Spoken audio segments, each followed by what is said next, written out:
Nah, Bapak Ibu kaum muslimin yang berbahagia, ada lagi ini? Bisa. Bertidak kurang baterai sedikit ya, tapi bisa.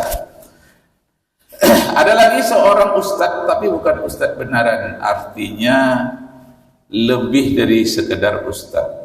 Kejadian di Jawa. Dia ini yang hafalannya ayat yang pendek-pendek. Wal asri selalu dengan inna a'tainah. Itulah kalau dia jadi imam. Cuma kelebihannya dia ini paling duluan datang ke masjid. Dia bekerja kerjanya sebagai satpam. Tapi sambil dia jadi satpam itu dia hafal Quran, dia baca buku agama. Latar belakangannya bukan pendidikan agama. Cuma dia cinta terhadap buku-buku agama. Mana yang tidak dapat, dia tanya sama ustadz yang beneran. Dia tuh istilahnya ustadz kecil-kecilan. Tinggalnya dekat musola. Jadi apabila tidak ada yang azan, dia yang azan. Tidak ada imam, dia yang imam. Tidak datang ustadz ceramah, dia ceramah sekali-sekali tapi pendek-pendek saja. Dia masih muda. Nah, yang dilihat oleh masyarakat ketaatannya dan ketulusannya. Bagaimana kalau dia hadir ke masjid itu, dia periksa tentang sampah, periksa keran air, kemudian dia periksa mic bagus atau tidak, ada baterainya atau tidak. Itu kehebatannya. Akhirnya dia menikah. Nah, anak muda ini menikah, dia masih tetap taat dia paling duluan datang ke masjid. Kadang-kadang sajadahnya tidak lurus, dia luruskan. Pokoknya tergantung hatinya selalu ke masjid. Seorang pemuda yang hatinya selalu tergantung ke masjid. Dapat ujian dia. Dapat ujian apa? Dia diinginkan menikah dengan seorang wanita yang tidak jauh tinggal dari musola itu. Menikah dia sebut bahwa pekerjaan saya sebagai satpam kadang-kadang malam, kadang-kadang pagi, tergantung dari shiftnya. Bisa menerima keadaannya. Gajinya sekian, apa bisa menerima? Bisa. Kenapa orang tertarik? Karena kejujurannya. Nah, apa ujian yang dihadapinya? Istrinya yang cantik dan kemudian pergaulannya kadang-kadang seperti orang-orang yang tidak berpendidikan. Kadang-kadang. Tapi setelah menikah dengan dia ajari, dia bawa pulang. Cuma kadang-kadang dia ikut, kadang-kadang tidak sholat bersama. Nah, apa ujiannya? Ujiannya ketika dia berada di tempat pengamanan satpam itu, dia selalu buka HP tentang baca ayat-ayat Al-Quran. Nah, dia sudah punya anak. Kejadiannya istrinya tinggal di rumah juga buka HP, tapi yang dibukanya Facebook. Nah, setelah dibukanya Facebook, berkenalan dengan banyak orang. Di antara berkenalan dengan banyak orang itu, ada di antaranya yang senang sekali dengan dia. Kerjaan bengkel. Senang dengan dia, wanita sederhana, segala macam. Dijawabnya pula, oh ya, Anda bekerja di mana? Saya kerja di bengkel itu, katanya. Semakin lama, semakin sering berbicara, minta ketemu dia. Sering-sering pula ketemu. Apa kata orang Jawa? Trisno jalaran suko kuleno. Timbul cinta akibat seringnya bertemu. Tresno itu cinta ya. Jalaran soko kuleno. Cinta yang bersemi karena seringnya bertemu. Nah, ujianlah bagi sang suami. Ketika sang suami sedang bekerja, dia main-main HP dengan Facebooknya, ketemu sekali dua kali, rupanya yang orang bengkel tadi yang suka kepada dia itu adalah mantan narapidana. Artinya sudah beberapa tahun mendekam di penjara, sudah 5 tahun, kemudian keluar kerja di bengkel. Tidak ada orang yang kenal dengan dia yang tahu kasus dia, yang mau berkenalan dengan dia. Tapi karena di Facebook orang tidak tahu latar belakangnya, hanya lihat foto-fotonya saja. Nah, maka dia berkenalan. Nah, ini untung ini. Kalau wanita lain tidak mau menyapa saya, yang wanita ini mau. Senanglah hatinya. Bahkan kadang-kadang dia berkunjung ke rumah. Nah, ini ujian yang berat. Rupanya tahu suaminya, perkenalan seperti itu ditegur. Wahai Adinda, ini teguran pertama. Janganlah mau lagi berkenalan dengan orang-orang yang lawan jenis, lebih-lebih lagi kita tidak tahu apakah dia orang yang taat atau tidak. Dapat teguran seperti itu, istrinya berhenti. Ditutupnya Facebooknya, nomor HP-nya dibloknya, dan dia tidak ada komunikasi apa-apa. Rupanya dicari oleh mantan napi yang bekerja di bengkel tadi, dicarinya. Di mana ditanya siapa kawannya, dia tanya, akhirnya dapat kembali nomor HP-nya walaupun sudah diblok. Dia pakai nomor yang lain, dapat. Dikatanya tidak boleh, saya tidak ada kemana-mana lagi, saya sudah dapat peringatan. Nah, 1 kali, 2 kali, tahu-taunya jatuh hati lagi. Lalu oleh suaminya yang satpam ini dipasanglah di Hondanya itu GPS. GPS ini bisa memantau di mana Hondanya berada. Dipasang. Setelah itu pergi dia bekerja, dipantau melalui HP GPS. Lihat. Sekali terpantau, ini dia berada di tempat karaoke. Ini di tempat karaoke ini. Lihat ini di jalan ini, di simpang ini. Kok istri saya katanya berada di tempat karaoke? Dibawa ke musola tidak mau, ke tempat karaoke malah dia pergi. Dengan siapa? Nah, berdebar-debar hatinya.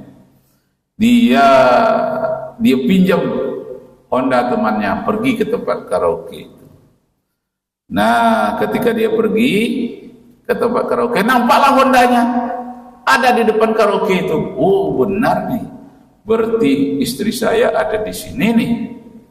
Masuk dia ke dalam, ketika mau mengunci Hondanya, kena terbuka itu tempat isi minyaknya, dilihat ada pisau di dalam. Oh, ini pisau siapa ini? Niatnya pisau itu untuk menggertak orang saja. Tapi karena nampak istrinya berduaan, itu ujian bagi dia. Duduk berdampingan sambil menyanyi di karaoke, tak tahan lagi hatinya. Dibunuhnya laki-laki yang di sebelahnya, dan kemudian ditakis pula oleh istrinya sampai robek tangan sebelah istrinya. Kemudian heboh tempat karaoke itu, datanglah satpam yang ada di situ, datang pula lah polisi yang Ustadz tadi itu ditangkap, dikenakan pasal 340 KUHP. Kalau pasal 340 itu pembunuhan berencana itu. Hukumannya bisa hukuman mati, paling tidak hukuman 20 tahun penjara. Sidang. Nah, dalam sidang itu tak terbukti ya Ustadz tadi itu pembunuhan berencana. Kenapa tak terbukti? Karena pisau yang dibawanya itu bukan punya dia. Kemudian dia tidak tahu bahwa di dalam jok Hondanya itu ada pisau, tidak tahu. Cuma ketika dia menuntut kelihatan ada, dia bawa. Rencananya untuk menggertak saja. Tapi karena sangat mengejutkan dia, digunakannya untuk membunuh orang. Akhirnya dia terlepas dari pasal 340 KUHP. Hukuman terhadap pembunuhan berencana. Hanya jatuhnya kepada penganiayaan. Nah, kalau penganiayaan itu pasal 4, 25, 30. Nah, kalau 410 tentang penganiayaan. Bukan, tentang penghinaan. Nah, jadi setelah disidang, lalu dia dikenakan hukuman 6 tahun penjara. Nah, dikurangi pertimbangan karena dia orang baik, disebut oleh masyarakat juga baik, dan dia tidak berencana karena terkejut saja melihat ujian terhadap ustaz tadi, terkejut melihat hal seperti itu, akhirnya pertimbangan 6 tahun penjara. Lalu ditanyakan kepada keluarga yang mati tadi dibunuhnya, apa ditanyanya? Bagaimana menurut pendapat kalian? Katanya, kami memaafkan orang yang membunuhnya. Kenapa? Karena orang yang kerja bengkel mata nafi itu di keluarga kami juga tidak diterima, walaupun adik kami, saudara kami. Kenapa? Karena jiwa kriminalnya tak hapus, tak putus. Dia keluar dari penjara, jadi dia kemungkinan akan menjadi besar, arahnya menjadi residivis. Apa residivis itu? Kejahatan yang berulang. Jadi katanya, syukurlah dia dah mati. Kenapa? Tak merisaukan kami lagi. Yang memaksa kami, mengancam kami, kata keluarganya. Mau dia kerja bengkel di situ sudah senang kami. Tapi rupanya ajalnya sudah sampai melalui jalan seperti itu. Kami maafkan ustadznya, apalagi ustadznya tidak sengaja. Akhirnya kena apa? 2 tahun penjara. 2 tahun penjara itu pun dia dapat keringanan. Akhirnya hampirlah dia terlepas, tapi ada juga menjalani sisa hukuman sedikit di penjara itu. Jadi dia dapat hukuman seringan-ringannya. Itulah ujian. Nah, setahun setelah itu dia keluar, dia kembalilah menertibkan musola tadi, apa yang kurang dia yang mengisi. Walaupun ilmunya tidak tinggi, tapi kecintaannya terhadap musola tinggi sekali. Dan akhirnya dia mengundurkan diri dari istri pertamanya. Kenapa? Karena sudah ditegur katanya berkali-kali, jangan berkenalan dengan sembarangan orang, apalagi sudah istri orang, pergi lagi ke tempat makan berduaan, pergi lagi ke karaoke, Masya Allah. Nah, sudah berkali-kali ku ingatkan, inilah ujian bagiku, walaupun aku sayang kepadamu, terpaksa dipisah. Dia memisahkannya. Lalu dia katanya, itulah ujian dari Allah Subhanahu wa ta'ala. Jadi ujian ini banyak bentuknya. Ada dalam bidang pergaulan, ada ujian dalam bidang keuangan, ada ujian seperti ustadz yang pertama tadi itu mengirimkan bantuan, rupanya administrasinya tidak beres, dianggap sebagai suatu kejahatan karena tidak memegang amanah.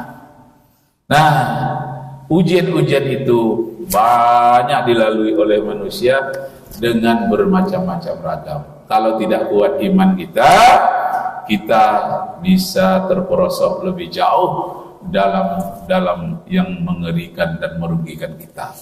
Karena itu, selalulah kita berangkat dari rumah, baca doa, paling tidak bismillahi tawakkaltu la haula wala quwata illa billahil aliyil azim. Aku serahkan diriku kepadamu ya Allah, tidak ada kuasa, tidak ada daya upaya kecuali melainkan dari kekuatan Engkau. Kemudian ujian-ujian lain dalam bentuk keamanan. Kadang-kadang kita terus kurang aman sekarang ini karena duit banyak yang ditahan oleh apa itu? Bagian keuangan. Iya.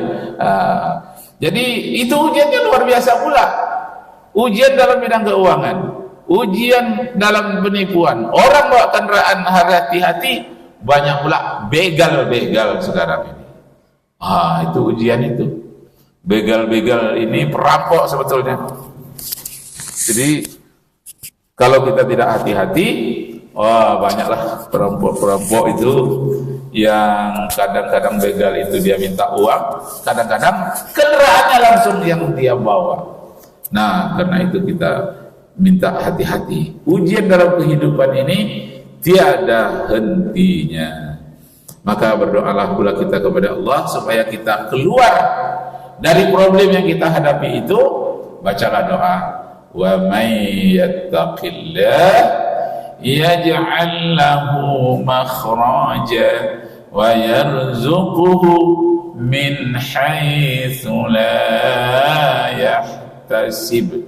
Siapa yang selalu mendekatkan diri kepada Allah, maka Allah akan memberikan jalan keluar dari apapun yang problema yang kamu hadapi, jalan keluar dari ujian apapun yang kamu hadapi. Masya Allah, ujian tidak akan lepas dari kehidupan dunia ini. Berat ujiannya. Kalau kita merasa mendapatkan ujian seperti itu, baca wa may yattaqillah itu tadi, kemudian baca hasbunallah wa ni'mal wakil, ni'mal maula wa ni'man nasir. Ada pula ujian berupa penyakit. Nah, kita bisa pula mengobati diri sendiri. Bagaimana mengobati diri sendiri? Letakkan tangan di dada, kita baca Bismillahis-safi, Bismillahil-kafi, Bismillahil-mu'afi, la yadurru ma'asmihi syai'un fil ardi wala fis sama, innahu huwas sami'ul alim. Nah, mudah-mudahan kita pegang dada kita sendiri, itu namanya kita mengobati diri sendiri. Kalau kita yakin, itu obat secara batin yang luar biasa. Doa-doa merupakan obat. Kalau orang minta obat kepada kita, didahului dengan membaca surat obat. Apa dia surat obat? Di dalam Al-Quran, surat Al-Fatihah. Jadi nama surat Al-Fatihah itu ada namanya Sab'al Mimasani, 7 ayat yang berulang-ulang. Kemudian nama surat Al-Fatihah itu juga namanya surah As-Sifa. Surat Al-Fatihah itu surat As-Sifa pula namanya, artinya pengobatan. Jadi Al-Fatihah itu walaupun mudah kita seluruh orang hafal, tapi di satu waktu dia menjadi obat yang sangat kita butuhkan. Hati kita kadang berdebar-debar, padahal tidak ada masalah. Ada apa ini? Baca saja Al-Fatihah. Sangat besar khasiatnya, obat dan rahmat. Al-Quran itu obat dan rahmat. Baik, Bapak Ibu kaum muslimin yang berbahagia, kemudian ada lagi ujian dari, kalau para ustadz, ujian dari luar Islam. Nah,